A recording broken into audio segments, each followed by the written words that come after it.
Hi, hello, and welcome. I'm definitely not Vlad, and today we're going to check out the PTR. We want to see what the Danny Dungeon is all about. I've run it a few times just to figure out what's going on in it, and now I will try to transfer some of that knowledge to you and just show you what it looks like in general. We're gaming with the squad being Aralith, Marcus, Danny, and Seeker, of course, and we're going to go straight into the Echo Dome Aldani. I think people are still setting up some characters, so it might take a second, but through the magic of editing, we will begin pretty much immediately. While we wait for our friends to join us, I'll point out that I have the tier set. The tier set gives us basically the gist of it. How it affects gameplay is after using Wake of Ashes, you get one more extra hammer, but you have to build up holy power for it. So you need to have 2 holy power when you cast your Wake of Ashes, and then you have to, in AoE, you just use a divine toll and you get it again immediately. I'll show you once we get into some mobs. It's actually really fun, and I like it. We've dropped Divine Hammer, in my opinion, with it being 2 minutes now, and they kind of buffed the damage by a little bit, but not enough, in my opinion. Sure, they increased the duration, but they reduced how much you gain from spending holy power. So in general, it feels like an overall nerf. So I don't think I'll be running Divine Hammer anymore.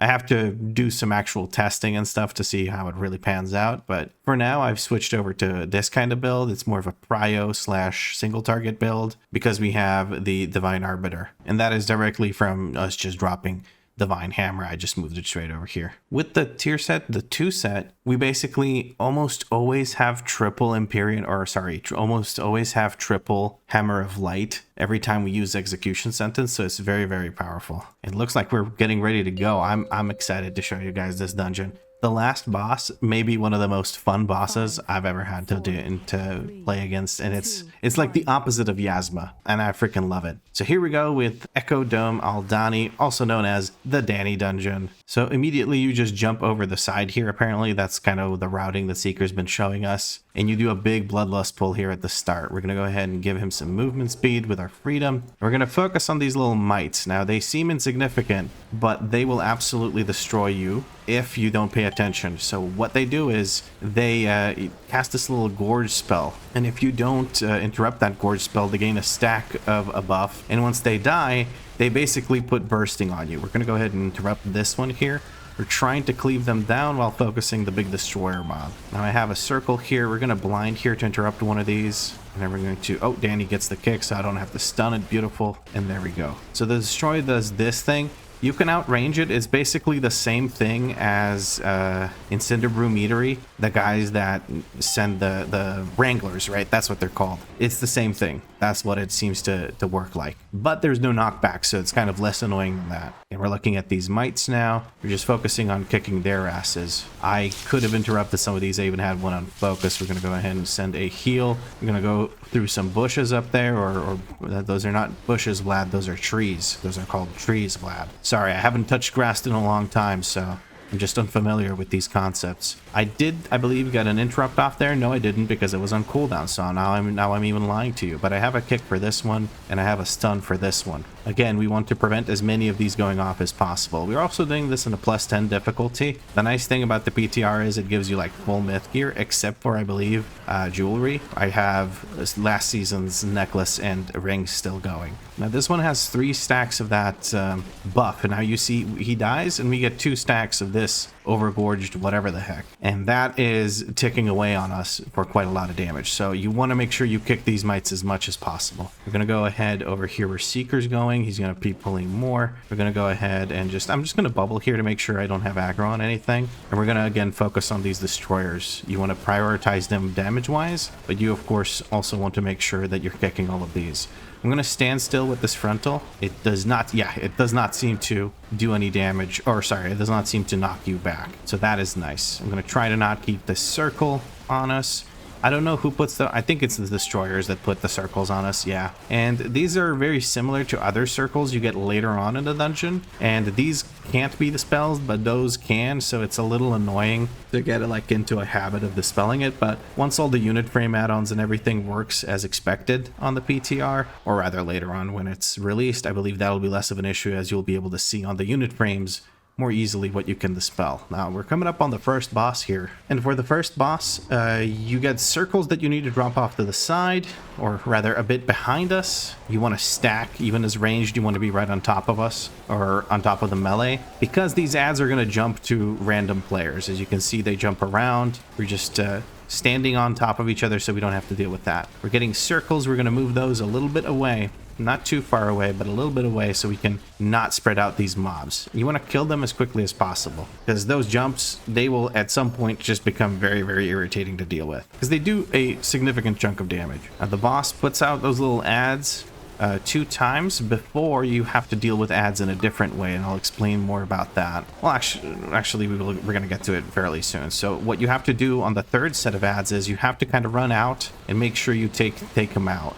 I'm going to... I didn't have bubble available there, never mind. You have to kind of go out towards them, because the boss is going to suck them in. And it looks like both of them actually spawned 2 sets of adds. Both of them spawned close to us. I'm going to go out towards these and try to destroy them as quickly as possible, because if they reach the boss for each add that he consumes, or player, because if you get into the circle you die, he will heal for, I believe, 5% of his HP, and I believe also get a damage buff. So you want to make sure none of those adds actually reach the boss during the suck, and that you don't get too close to the boss, because he will suck you off, and you don't want to get sucked off by this thing. I mean, look at it. That thing's got more teeth than I'd like to deal with. Looks like a comb, if you know what I mean. Circle's not on us, so we don't have to really move. Focusing on laying down my divine hammers into El Jefe's mouth. Try to break some of the comb teeth. I don't know, man. This joke's going nowhere. I apologize. I'm in a good mood because I'm having a bit of fun. I'm gonna go ahead over here and drop it off. Now, the pools are much smaller than the circle indicates, at least currently. I believe that is a bug. I might actually report that. It indicates what the circle will be like when it fully spreads out, which, you know, is useful, but it's also deceptive because you feel like you need to spread out more than you need to spread out, so it could be a bit deceptive in a way. And we're going to focus on these guys that are far away. We might be able to just get away with the boss. Yeah, unfortunately we didn't manage to keep these away from the boss. We've rooted these. We're looking to kill the boss now, but with the heal, I don't know if we can. He will suck off the little guys even if you don't, even if they don't reach him. So when he finishes the cast, they will get sucked in no matter what. He's going to put those the comb teeth to get you. God, this joke's going nowhere. I'm so sorry. You have to kill the adds no matter what. Unless you can kill him during the suck, you need to kill the adds. I'm gonna try and send out some of these. There we go. I tried to send out a bit of an off heal there. I think the boss is dead here during this little bit where he's not doing anything. Beautiful. All right, circles for... Oof, that's not how you spell that. Circles for puddles are bigger than the initial puddle. They show the size to which it will grow. IDK if this is a bug or a feature. There we go. I'm gonna say bug.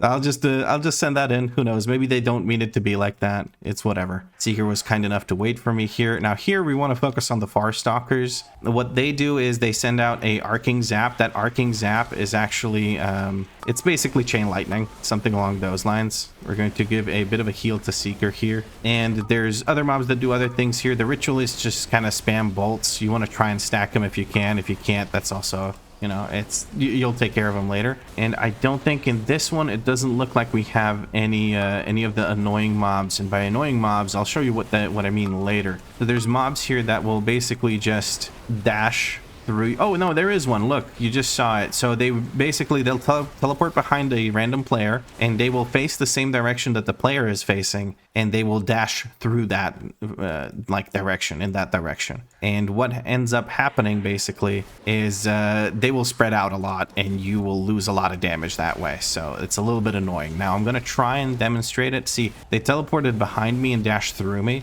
and that makes a dash into the wall there. So I'm going to try and position in such a way in the future that I do not let these guys dash somewhere to the side. I'd rather have them dash to the wall. Now the Sentinel is a really annoying mob and really hard to deal with because it'll start spawning these puddles once you break its shield. As you can see, a lot of puddles are spawning pretty much instantly right underneath players, so it's very difficult to avoid taking a bunch of damage from those. They do tick for a good chunk of damage, and I kind of wasted my execution sentence there, but it's whatever. And now we just have the Ruin Stalkers. Again, I'm trying to position if it targets me with the little blink thing, that it dashes into the wall. and doesn't go too far. Now, the nice thing about these sentinels is wherever you have to fight them, you have quite a bit of room. So that is a welcome sort of improvement, if you will, to how they work. I'm going to go ahead and bubble because I ripped some aggro here. We're going to bop. No, I'm not going to bop Danny because my click add-on is not working. So my mouse keybind, mouse over bind does not actually work. That's really annoying, but it's whatever. I needed to click her to target her to be able to cast it. So that was a little bit annoying. It's whatever. We're going to try and use some defensives here. Very aggressive pull from Seeker. We have the Sentinel spawning the little zones in and a lot of casters. Now you'll notice in this dungeon that there's just a shit ton of casters between the far stalkers and the other thing. Also this tank frontal, it follows the tank around, that big frontal. So you want to make sure you don't stand in front of the sentinels. Lots to go through, but you know, it's a quick run through the dungeon to show you what it's about. Again, the far stalkers here, whatever you do, you don't want to be facing towards the center area, so don't pull those mobs in the center by the far stalker dashing through you and going into the boss. Again, you just want to face towards the wall here if you can. Now I don't have a blind. I was going to say I do have a blind. I do not. I lied. Think we're good. I'm kind of standing on top of Seeker. All right, nice. Rune Stalkers is about to cast. I can see this from the little... Oh, there we go. And you see Pissy Lizzie over here was facing this direction. Rune Stalker teleports behind him, dashes towards the side. Again, nobody wants to face that center, so we don't accidentally pull those mobs. We're going to give Seeker some movement speed here so he can group up the mobs he wants to. Looks like that's it. I'm going to target the additionally pulled Far Stalker and make sure I interrupt him when he starts casting his bullshit. That's not my target. This is my target. There we go. We get the kick. We don't have auto marker or anything, so I can't point out like I'm going to kick star or whatever. So that's a little bit annoying, but that'll all be sorted out later on as people start making these WeakAuras. It may already exist. I haven't bothered to really get any of the WeakAuras yet. I just lay on hands myself instead of Pissy Lizzie because Pissy Lizzie died a little bit too quick. I'm going to stun this guy and we're going to look for a kick on this guy. I'm going to blind the Ruin Stalker. I don't want him to dash into that extra group over there. And we want to kill this Sentinel and then we're going to try and heal ourselves a little bit. We've put down quite a few puddles. Think we're okay here. And we're going to dispel Danny. I think she dispelled us or healed us up. I'm not sure. There we go. And a Stormbolt takes care of the last dash of this guy. I'm going to go ahead and res Pissy Lizzie now. Pissy Lizzie being Marcus, by the way, if I haven't pointed that out. He just likes to make names that have piss in them. I don't know why. It's his thing. We're not going to yuck his yum, though. All right, we're pulling this group into the boss. It looks like I'm going to put focus on the Far Stalker and try to kick him. So this boss, pretty fun now that I know how it works. At first, I thought it was really, really stupid, but now that I get how it works, I kind of like it. So first, these you don't want to stack. Ooh, okay, you definitely don't want to stack them like that. We just had a lizard incident where we had a deep breath go off. These, you want to make sure the dash doesn't go through players. So it basically, you'll see a ghost of whatever this is pop up, and that ghost is going to dash towards you.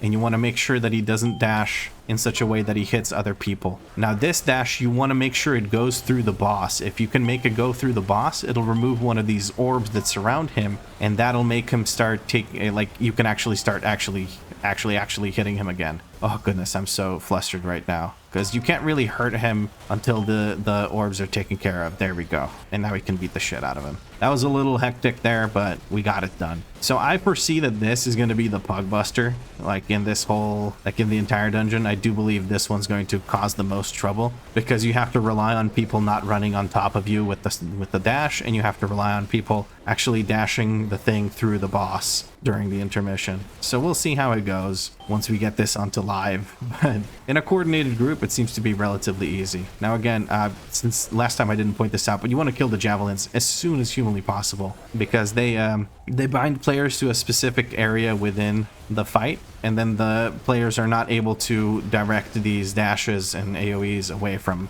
the rest of the group. So you want to make sure you kill those very, very quickly. But you don't want to overlap them too much because it'll cause some issues. I think what it'll do is it'll just stack everything up, and then you'll have to deal with a lot of damage at once. I'm going to use a defensive here because I'm being dashed at, and now I think we get another intermission. So I'm not going to send my cooldowns here because he's about to go into the the arcane blitz thing. So he goes into the center of the arena and we start getting dashes. There they go. He takes way less damage, so I'm not using my cooldowns now. Waiting to see if one of these dashes me. I should get away from people who have dashes going through them. One of them does go through me. There we go. And now we can... Oh, we still need one more. I gotta use something. My bad. It's all right. We're getting a CR near the end of the boss fight. I'm gonna take that because I'm greedy and I want to have some more fun. While he's destabilized, I do believe he takes less damage or more damage. Sorry. I could be wrong though. It doesn't seem to give any sort of debuff or anything that's being tracked. So the first time I did this, I thought I had to dash the ghost things through the orbs, and it turns out you just have to dash them through the boss. So you can hit certain angles where you dash them through the orb but not the boss, and that can cause some issues. But yeah, you definitely dash through the boss. Here in this area, again, there's a bazillion casters, and the issue we run into is you want to make sure you avoid the packed speakers. The packed speakers are an absolute massive pain in the ass to deal with, and you really don't want to have to deal with them. There's one right here. I think I may have pulled them. I'm going to bubble and just act like that's not my problem, but it is going to be my problem because it's going to join us now. So the pack speaker does a bazillion DPS overall, and he spawns in a ghost, which if you do not kill, will just fully heal the pack speaker, whatever, not the pack master, whatever. I'm not familiar with the names just yet. So we look for the spirit. The spirit spawns, of course, in the worst possible spot, but it doesn't have a whole lot of HP, so you usually can kill it before he consumes it. He ends up consuming this one. I'm trying to heal our friends here. Okay, yeah, this is on me because I pulled the stupid pack speaker and killed everyone. So you can blame me for this wipe. I'm gonna tell my squad that it's my fault. I pulled the patrol. So whoopsie daisy. Hopefully they don't hate me for it. I think this is still timeable even with that, but we don't really care if we time it or not. It's PTR. We're here for the funsies to test things out. He's patrolling away from us this time around. It looks like we're pulling up into this group with the pack speaker to reduce the size of the pull, which makes sense because we don't have great utility right now to really keep these guys CC'd and locked down and all that. Trying to make sure that we get these dispels off. I'm going to heal the tank that's at full HP to get rid of that dispel. There we go. The heal absorb, I mean. From the affix popping up, we have the spirit. We need to kill the spirit. I was the only one trying to kill the spirit, so I just barely didn't manage to.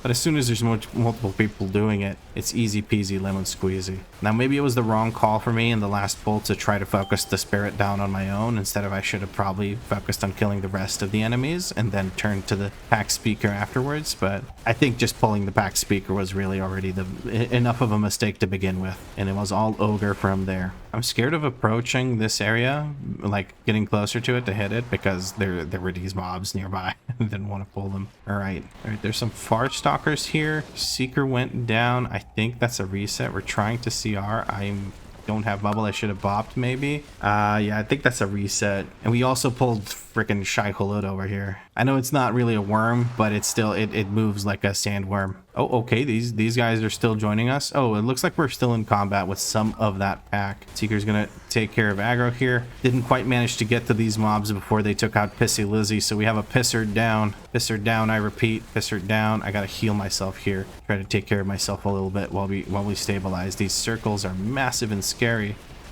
Oh, we have Shy Hulud comes in.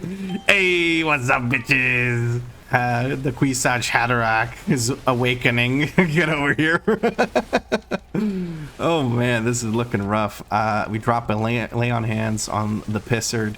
Let's try to kill the far stalkers. Let's try to kill off as many of these mobs as we can, so we can actually maybe clean this up a little bit and have fewer things to deal with. A couple of guys over there got pulled in because of how erratic this is. Okay, we're still figuring out how to best pull this dungeon, and probably part of it involves your paladin not pulling the one really nasty mob. That's probably a good part.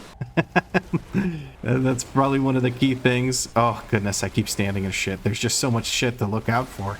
Okay. Let's see if we can get a kick in on... Oh, of course. I send the kick in the one moment where it's not casting an interruptible spell. Anyway, we're going to stun this thing now just so it doesn't keep casting, and we're going to go ahead and Send some casts of heals out just to balance this all out. Okay, that was a bit of a shit show.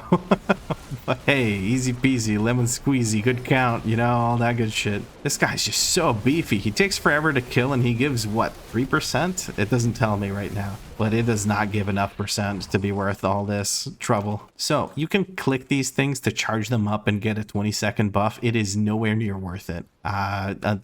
Maybe some like clutch MDI strats or whatever, but it takes a little while to actually get that done, and then the buff lasts only 20 seconds, so unless you have like a bloodlust pull lined up, then you don't, like, it doesn't make much sense to me. Right, looks like we're doing a smaller pull, and then we're going to maybe do a bloodlust pull. Maybe we're waiting for bloodlust, and that seems to be the case. So we're gonna probably grab this thing, charge it up, and then bloodlust the next pull, which is a double pull of packed speakers. Yes, there you see the Wastelander packed speaker or whatever. Those guys are nasty. They do like an erratic ritual or whatever. It doesn't look like we're doing the totem. Okay, no totem, just bloodlust, but it doesn't look like we have bloodlust for this either. Seeker gets the kick in. All right, and let's get going. We're going to look at the Far Stalker here, and we finally set up our focus. Very good. We're going to interrupt that. I'm going to send a defensive here. We're going to put a sack on Pissy Lizzie. Focused on other things, not using defensives. We get a big spirit link totem, so we get nice heals here. Spirit is down. We're going to focus on the spirit, sending as much damage into it as I possibly can. Another spirit goes down. You have to take it out before these guys get their casts off. That's beautiful. Lots of casts are going off because it's kind of hard to stay on top of everything with this double pack. It feels very inefficient if we don't double pull them. All right, nice. There we go. I think we should be good now. We just have to keep kicking the pack speakers. I'm gonna dispel myself. There we go. And now just one pack speaker remains. As long as we kill its spirit, it actually gets stunned for, I believe, 5 seconds, and it takes 30% extra damage during that stun. So that's pretty good. This boss. So what it does is it does basically very slow AoEs, but the issue is not avoiding the AoE. The issue is grabbing your ghost that's in the AoE. So here you see it's me basically. I have to go through that to pick it up so that it doesn't get hit by the end of the cast. When the end of the cast goes through, the lines hit, right, and deal damage, and you don't want your ghost to get hit by that. If it does, you will get a dot. That dot is nasty. Now, same deal here. Mine is on top of the boss here. I think I just killed Danny. Danny's gonna get CR'd. I don't know where my ghost was. I think it was on top of the boss. That's one thing I really wish it couldn't do, is spawn on top of the boss, because it's really hard to see. Now, some of these spawn pretty far away, so if you usually don't run movement speed abilities, this might be the dungeon to talent into one, because holy shit is it a pain in the ass. Now, this is the big intermission where it does pizza slices, and your focus should be to grab the ones, grab those ghosts that are in the pizza slice. We're gonna go ahead and grab these because you have to soak them, you have to grab all the ghosts before this channel finishes, I believe. It doesn't matter if one of these waves goes out as long as it doesn't hit your ghost, but you still want to finish, you still want to grab all the ghosts before that channel finishes. Now you could min-max those because you get a buff when you pick up your ghost that lets you do more damage, I believe. Yeah, 10% damage and healing done increase. So if you want to min-max it, you could try to pick up a ghost every time your buff is about to time out. You can make a WeakAuras that tracks that to make it a bit more easy to track, and then you can potentially kind of min-max some damage there, and that feels like a fun thing to do. There we go.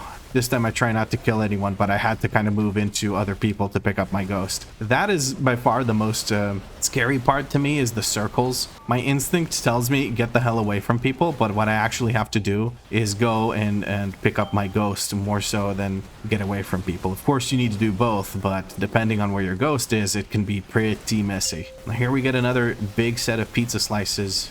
There's one of my ghosts. I think this one might be still in it. Hope that one isn't. I'm gonna wait as long as I can here. Now what I would love to see is how long it takes for one of these to go off rather than just a full cast of this. That would be really nice, but unfortunately we don't see that, so you kind of have to just get a feeling for it, really.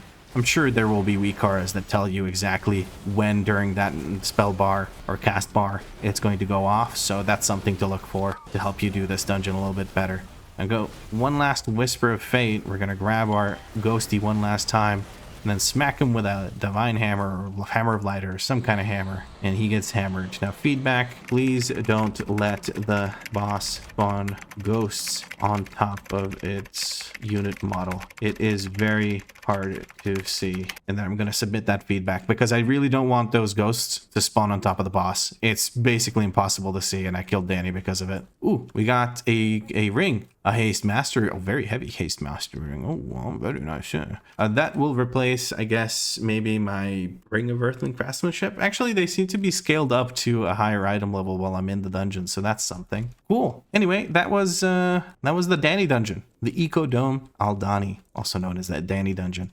Oh, also, I didn't point this out, but these waystones spawn in now. And if you look at the map, you can see where you're going to respawn. I believe after the first boss, the waystone spawns basically around here, and you have the icon there. I didn't point it out, but that does happen. I just kind of forgot about it because it is new to me as well. But that is much better than just having to kind of figure out where exactly you respawn by looking at, like, the instance has updated the respawn location. People miss this, like this little line of text here. So I'm a lot happier now with this actually showing you where you're going to respawn. If you're not sure, you die and you're like, should I release or should I get rezzed? You open up the map, you take a look. Oh, okay, this thing, let's say it's here at this boss and you died here. You're like, yeah, you're gonna release and just run right back here and fight the mob pack or whatever, you know, get back to beating the shit out of Shai Hulud, try to get yourself a Chris dagger and all that good shit. So yeah, I like that. That's a nice change. What I also need to try is Herald of the Sun, apparently, because this shit doing damage. God damn. We're gonna have to give that a shot, take a quick look at how it works. And also I want to try out whether Divine Hammer is worth it now. I think it isn't, but we're going to give it a shot and see how it works. Anyway, that's pretty much it for this video. I hope you enjoyed it. I hope you like what you saw. The new dungeon's looking really good. The second boss, I think, could use some work maybe, or just maybe I need to get better at it. It definitely feels like the pug stompiest of all of them. The last boss, I just hope they don't spawn ghosts on top of the boss because it's kind of hard to see. And maybe they do some better visual indication as to where your clone is, your ghost is, whatever you want to call it. Other than that, the dungeon's looking pretty fun. The number of casts seems a little excessive, so potentially that leads to a kind of, oh, you want a boomkin, oh, you want a VDH for the silent sigil, oh, you want a warrior for the AoE disrupting shout, which is nowhere near as good as the rest of them. So yeah, you might see a bit of that being run just to make that run or make that dungeon a little bit easier. That being said, even with us being completely uncoordinated with no auto markers or anything, we were able to do a 10 just fine. That being said, we are kind of overgeared with all this crazy ass myth gear. But if you guys enjoyed this PTR video, let me know in a comment. If you want to see more videos, you can of course subscribe. If you want to see what happens between the videos, you can check out the stream. If you can't make it to the stream, you can of course check out the live section of this YouTube channel for the WADs. But as always, thank you very much for watching, and I'll catch you in the next episode, where I don't even know what we're going to be doing, to be honest with you. I'm just having some fun here. Maybe we try out some different specs or test some things. Who knows? Or maybe I do PTR for legacy dungeons or something. We'll see. Bye.